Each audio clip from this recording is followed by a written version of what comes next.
지금부터 말씀드릴 내용은 다소 불편하고 무거울 수 있습니다. 하지만 이 영상은 공포를 조장하기 위한 것이 아닙니다. 또 누군가에게 특정 상품을 강요하기 위한 목적도 아닙니다.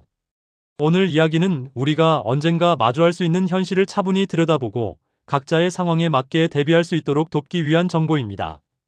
많은 분들이 이렇게 생각하실 수 있습니다. 나는 아직 괜찮다. 설마 우리 집에까지 그런 일이 생기겠어. 국가제도가 있는데 어떻게든 되겠지.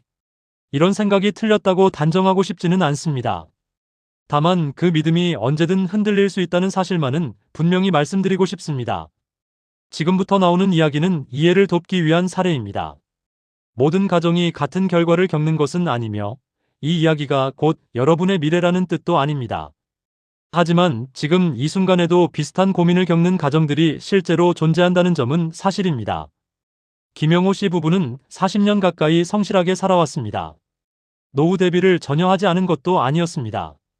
무리하지 않는 선에서 저축했고 작은 아파트 한 채를 마련했습니다. 그들에게 노후는 불안보다는 조심스러운 안도에 가까웠습니다.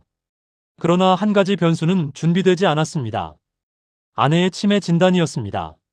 처음에는 가벼운 증상이었습니다. 기억력이 조금 떨어지고 물건을 자주 잊는 정도였습니다.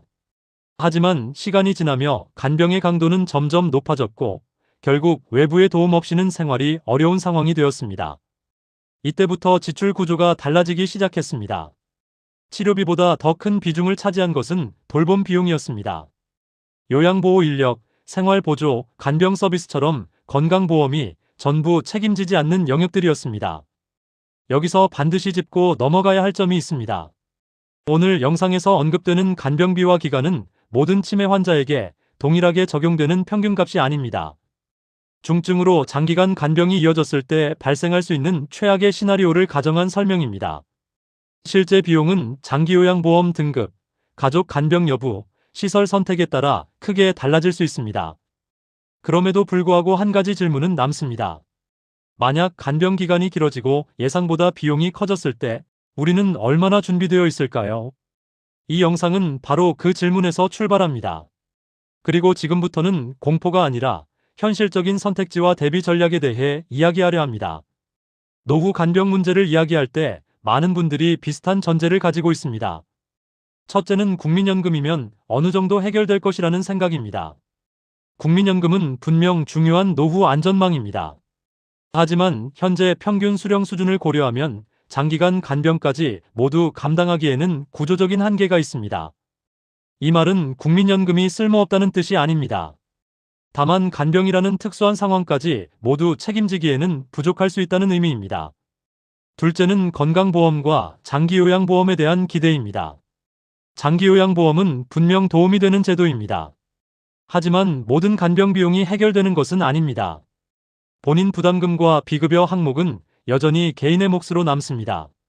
셋째는 가족이 당연히 돌봐줄 것이라는 기대입니다. 과거에는 자연스러웠던 선택일 수 있습니다. 하지만 지금의 자녀 세대는 주거 문제와 자신의 노후 준비로 이미 많은 부담을 안고 있습니다. 이 점은 가족의 정을 부정하는 것이 아니라 현실을 인정하자는 이야기입니다. 이 세 가지 생각의 공통점은 하나입니다. 어떻게든 되겠지라는 막연한 기대입니다. 간병은 갑자기 시작되고 한번 시작되면 쉽게 멈추지 않습니다. 그래서 사전 준비의 중요성이 계속 강조되는 것입니다. 이제부터 말씀드릴 내용은 모든 사람에게 동일하게 적용되는 정답은 아닙니다. 자산 규모, 건강 상태, 가족 상황에 따라 선택은 달라질 수 있습니다. 다만 간병 위험이 현실적인 가정에서 검토해 볼 수 있는 하나의 로드맵입니다. 첫 번째는 보험 관점에서의 점검입니다. 민간 치매나 간병보험은 선택의 영역입니다. 하지만 자산 규모가 크지 않고 공적 보험만으로는 불안하며 가족 돌봄이 불확실한 경우에는 하나의 대비 수단이 될 수 있습니다. 보험에서 중요한 것은 시기와 보장 구조입니다. 일반적으로 나이가 들수록 보험료는 오르고 건강 이력이 생기면 선택지는 줄어듭니다. 이것은 공포가 아니라 보험 구조의 특성입니다. 또한 중증 진단 시에만 보험금이 나오는 구조인지 경증 단계부터 일부 보장이 시작되는지 반드시 확인해야 합니다. 간병 비용은 중증 이전부터 발생하기 때문입니다. 다시 한번 강조하지만 보험은 만능 해결책이 아닙니다. 이미 충분한 자산이 있거나 가족 돌봄이 가능한 경우에는 다른 방식의 준비가 더 적합할 수도 있습니다. 두 번째는 간병비 전용 자금입니다. 간병 상황에서 가장 먼저 문제가 되는 것은 현금 흐름입니다. 부동산이나 장기 투자 자산이 있어도 당장 현금화가 어렵다면 대응이 늦어질 수 있습니다. 그래서 간병비를 위한 자금을 따로 분리해 두는 것이 중요합니다. 이 자금은 수익률보다 접근성과 안정성이 우선입니다. 목표는 모든 기간을 감당하는 것이 아니라 간병 공백이 생기지 않도록 버틸 수 있는 완충 구간을 만드는 것입니다. 이 자금은 생활비와 섞이지 않아야 합니다. 집을 지키기 위한 방어선이라는 인식이 중요합니다. 세 번째는 예방과 조기 발견입니다. 가장 비용 효율적인 대비는 늦어지지 않는 것입니다. 정기적인 인지 기능 검진과 생활 습관 관리, 사회적 활동은 단순한 건강 조언이 아닙니다. 진행 속도를 늦추는 것은 곧 간병 기간과 비용을 줄이는 결과로 이어질 수 있습니다. 이 부분은 누구에게나 적용 가능한 가장 공평한 대비 전략입니다. 이 영상에서 소개된 사례들은 이해를 돕기 위한 예시입니다. 모든 가정이 같은 결말을 맞이하지는 않습니다. 하지만 준비 여부에 따라 선택지가 달라질 수 있다는 점은 분명합니다. 지금 당장 모든 것을 바꿀 필요는 없습니다. 다만 생각해보는 것만으로도 출발은 충분합니다. 오늘 이 영상을 끄기 전에 단 하나만 스스로에게 물어보시기 바랍니다. 만약 내일 간병 상황이 시작된다면 나는 얼마나 준비되어 있을까? 이 질문에 답하려는 순간부터 노후는 막연한 공포가 아니라 관리 가능한 위험이 됩니다.